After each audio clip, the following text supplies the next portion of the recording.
Hallow well, come back to my YouTube channel, Revenge Vault. My sister looked me straight in the eye and said, "Please don't come to my baby shower. You'll embarrass me in front of my doctor friends." For a second, I honestly thought she was joking. I waited for her to smile. She didn't. Instead, she folded her arms, looked around my tiny apartment, and said something that still burns in my memory. "Look at your life, Ethan. These people are surgeons, specialists, department heads. They won't understand this SS." This was apparently me, my old couch, my second-hand furniture, my modest life, everything I had worked for. I felt like someone had punched me in the stomach. But the worst part wasn't what she said. The worst part was that she genuinely believed it, and she had no idea who I really was. What she didn't know was that less than 3 months later, the CEO of the hospital she constantly bragged about would walk into a crowded room, point directly at me, and change her entire world with a single sentence. But before I tell you about that moment, you need to understand how we got there. My name is Ethan. I grew up with my younger sister Lauren. When we were kids, we were inseparable. At least, that's what I believed. We came from a middle-class family, nothing fancy. Our father was a mechanic. Our mother worked long shifts at a grocery store. Money was always tight. Sometimes we barely made it through the month. I remember Dad skipping meals so Lauren and I could eat. I remember Mom crying over unpaid bills after she thought we were asleep. Those memories shaped me. I learned early that status meant nothing. Character meant everything. Lauren seemed to understand that too, at least when we were younger. But somewhere along the way, things changed. She became obsessed with appearances, dar clothes, expensive restaurants, luxury cars, social media perfection. Everything had to look impressive. When she started dating Kyle, things became even worse. Kyle was a physician at one of the biggest hospitals in the state. Suddenly, Lauren's entire personality revolved around medicine. She wasn't a doctor. She wasn't a nurse. She didn't work in healthcare at all. Yet she acted like she personally graduated from medical school. Every conversation somehow came back to Kyle's career. Every family gathering turned into a lecture about how successful their lives were becoming. At first, I ignored it. Then the comments started, small comments, subtle comments, the kind designed to hurt without sounding openly cruel. "Ethan still drives that old truck? Ethan still rents? Ethan still works from home?" The funny thing was that nobody ever asked what I actually did, and I never volunteered the information. I preferred it that way. The truth was simple. I owned a healthcare technology company, not a giant corporation, not some flashy Silicon Valley startup, just a growing business that built patient management software for hospitals. I had started it 12 years earlier with a laptop and a borrowed desk. For years, I struggled. I worked weekends, holidays, 18-hour days. There were moments I nearly lost everything. But eventually, things started working. Hospitals adopted our systems. Smartcracks expanded. Revenue grew. And somewhere along the way, I became financially comfortable, very comfortable. But I never changed my lifestyle. I still drove my old truck. I still wore simple clothes. I still lived below my means. Not because I had to, because I wanted to. Meanwhile, Lauren assumed I was barely surviving. And every time she underestimated me, I stayed silent. That silence would eventually become my greatest advantage. Months before the baby shower, our mother had surgery. It wasn't life-threatening, but it was serious enough to require hospitalization. Lauren visited twice. Kyle visited once. Then they disappeared. They were too busy. Too many social events. Too many obligations. I was there every day. I brought meals, had paperwork, talked with doctors. Stayed overnight when Mom was scared. One evening, Mom grabbed my hand. "You always show up." I smiled, of course. Then she said something strange. "One day people will see who you really are." At the time, I didn't understand why she sounded sad. Now I do, because she already saw what Lauren had become. A few weeks later, Invitations for the baby shower went out. Everyone in the family received one. Everyone except me. At first, I assumed it was a mistake. Then Lauren called. That's when she delivered the speech. The speech I would never forget. She explained that the event would include doctors, executives, and important people from Kyle's hospital. She said the atmosphere would be sophisticated, professional, and she worried I wouldn't fit in. I actually laughed, not because it was funny, because it was so ridiculous. Then came the sentence that's changed everything. You make people uncomfortable, Ethan. I stared at my phone. What does that even mean? You don't look successful. I didn't respond. You never talk about achievements. You never network. You never dress professionally. There was a long pause. Then she said it. Honestly, it's embarrassing.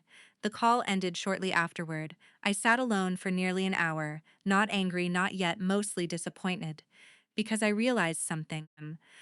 Lauren wasn't ashamed of my life. She was ashamed of the version of me she had invented inside her own head, and that version couldn't possibly stand beside her successful friends. A week later, the baby shower happened. I wasn't there, but pictures flooded social media, luxury decorations, expensive catering, perfect smiles, perfect captions, perfect lives. Everyone looked happy. Then something unexpected happened. 3 days later, I received a call from an unfamiliar number. Is this Ethan Parker? Yes, this is Margaret Reed. The name immediately caught my attention. Margaret Reed wasn't just anyone. She was the CEO of the hospital network where Kyle worked, one of the largest healthcare systems in the region, and someone I had worked with professionally for years, not as an employee, as a business partner. What she said next made me sit upright. I heard something interesting over the weekend. I frowned. What happened? She laughed softly. Apparently, your sister introduced herself as practically hospital royalty. I didn't know whether to laugh or cringe, then Margaret continued, and she has absolutely no idea who you are. Now I was definitely listening. Margaret explained that several executives at the baby shower had been discussing a major Kanajink Ingles Mansion project. During the conversation, someone mentioned my company. Lauren had apparently heard my name and dismissed it. She told everyone I was her struggling older brother. The room had gone silent, because every executive at that table knew exactly who I was. And apparently none of them corrected her. They simply exchanged looks and changed the subject. I couldn't stop laughing. Not because it was funny, because it was unbelievable. Lauren had spent years trying to impress people who secretly knew more about my success than she did. But Margaret wasn't calling to gossip. She was calling because something much bigger was happening. The hospital network was preparing for a massive modernization project, hundreds of millions of dollars. And my company was one of the final candidates. If we won, it would be the largest contract in our history. There was only one catch. The final presentation would happen at hospital headquarters, and Kyle's department would be attending. Suddenly, the universe had created an opportunity I never could have planned. An opportunity that would reveal everything. The question was simple. Would I take it? Or would I continue pretending nothing had happened? At first, I considered walking away. Revenge wasn't really my style. But then Mom called. And during our conversation, she accidentally revealed something that changed my mind. Lauren had been telling relatives that I was jealous of her success, that I couldn't handle seeing her move into a higher social circle. The moment I heard that, something inside me shifted, because now it wasn't just about insults, it was about lies. And I decided that if the truth was finally going to come out, I wouldn't stop it. I would simply let it happen. The presentation was scheduled for 6 weeks later, and by the time that day arrived, Lauren and Kyle had absolutely no idea what was waiting for them. They walked into that hospital auditorium expecting another routine executive meeting. Instead, they were about to discover the biggest secret I had kept for over a decade, And when the CEO stepped onto that stage and introduced the keynote speaker, the entire room would freeze, including my sister, because the next words out of Margaret Reed's mouth would change everything. Because the next words out of Margaret Reed's mouth would change everything. Ladies and gentlemen, before we begin discussing the future of our hospital network, I'd like to introduce someone whose work has already transformed patient care across dozens of medical facilities. The room became quiet. I stood backstage, adjusting my jacket, not because I was nervous about the presentation. I had given hundreds of presentations. What made this different was knowing exactly who was sitting in that audience: Lauren Kyle. Their friends, their colleagues, the very people I supposedly wasn't good enough to stand beside, Margaret continued. Many of you use his systems every day. Many of you rely on technology his company created. Today, he will be presenting the platform that could shape the next decade of healthcare operations. Then she smiled. Please welcome Ethan Parker, founder and CEO of Parker Health Technologies. The room erupted into applause, and then I walked onto the stage. The silence that followed was almost louder than the applause. I immediately spotted Lauren. Her face had gone completely pale. Kyle looked confused, then shocked, then terrified. The expression on Lauren's face was something I will never forget. It wasn't anger, it wasn't embarrassment, it was disbelief. The kind of disbelief people experience when reality suddenly crashes into a fantasy they've been living for years. I nodded politely to the audience and began my presentation. I never mentioned Lauren, never acknowledged the situation, never acted differently. I simply spoke about healthcare innovation, patient outcomes, and operational efficiency for 45 minutes. But every few minutes, I could see Lauren staring at me, trying to understand how the brother she considered a failure was standing on stage in front of hospital executives, trying to understand why the CEO treated me like an honored guest, trying to understand how she had missed something so obvious for so many years. When the presentation ended, the audience stood and applauded. Several department heads approached me immediately. Executives shook my hand. Doctors thanked me. Margaret joined me near the stage. Then something unexpected happened. She put her hand on my shoulder and spoke loudly enough for nearby groups to hear.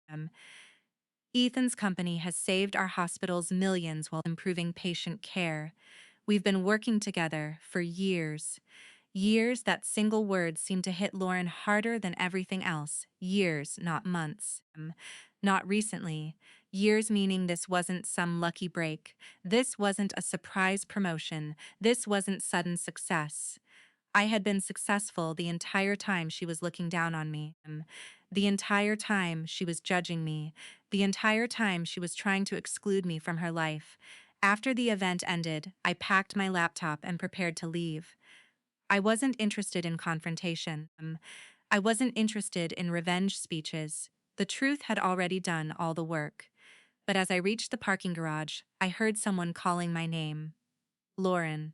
I turned around. She was running toward me.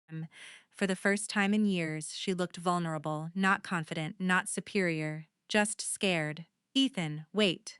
I stopped. She stood there struggling to find words. Finally, she spoke. Why didn't you tell me?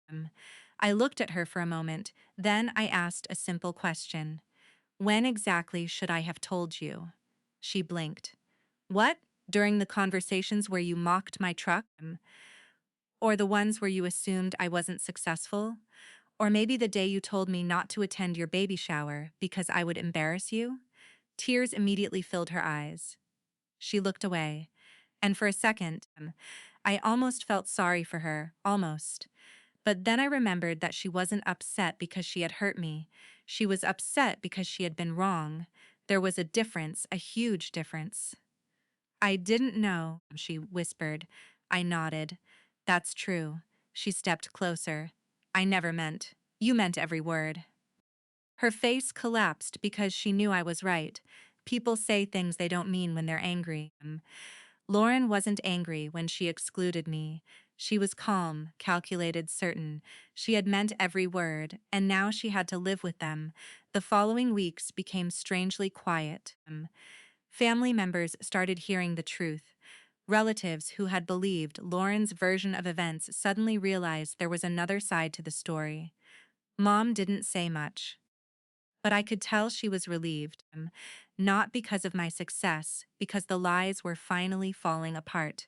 Then came another twist, one I never expected. About 2 months later, Kyle contacted me directly. He asked if we could meet. Curiosity got the better of me, so I agreed.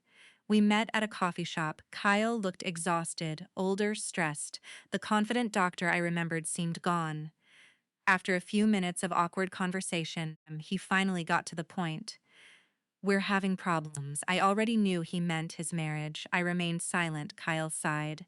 "Lauren isn't handling everything very well." I raised an eyebrow. "Everything?" "The truth." He looked embarrassed. "She built her identity around status, around being better than people. For the first time, I saw genuine honesty from him. And now she realizes she spent years looking down on someone who was more successful than both of us combined." I stared at my coffee. Part of me expected satisfaction. Instead, I felt sadness. Because this wasn't really about money, or success, or careers. It was about character. Lauren had spent years measuring human value through appearances, and eventually those appearances betrayed her. Kyle shook his head. "She keeps asking why you never corrected her." I laughed quietly. "Because people reveal themselves when they think you're beneath them." He didn't argue, because he knew it was true. Before leaving, Kyle said something unexpected. "For what it's worth, I'm sorry." I believed him, not because of the words, because of how he said them. Months passed. Lauren gave birth to a healthy baby girl. I sent a gift, nothing extravagant, just something thoughtful. A handwritten note was included. It contained only one sentence: "Teach her to value people before judging them." A week later, I received a letter. Not a text, not an email, a handwritten letter from Lauren. It was 6 pages long, and for the first time in years, there were no excuses, no blame, no justifications, only accountability. She admitted everything: her insecurity, her obsession with status, her need for validation, her fear of not being important. She admitted that she had spent years chasing the approval of people who barely knew her, while pushing away family who genuinely loved her. By the time I finished reading, I sat quietly for a long time. Because something surprised me. The revenge I thought I wanted had already happened, not when I walked onto that stage, not when the executives applauded, not when the truth came out. The real revenge happened when Lauren was forced to confront the person she had become. No humiliation I could create would ever be more powerful than that. And years from now, when people ask me about the greatest victory of my life, I won't mention contracts, companies, or money. I'll remember the day my sister told me I would embarrass her, and the day she learned that a person's worth isn't determined by the room they walk into, it's determined by the character they carry with them when nobody is watching.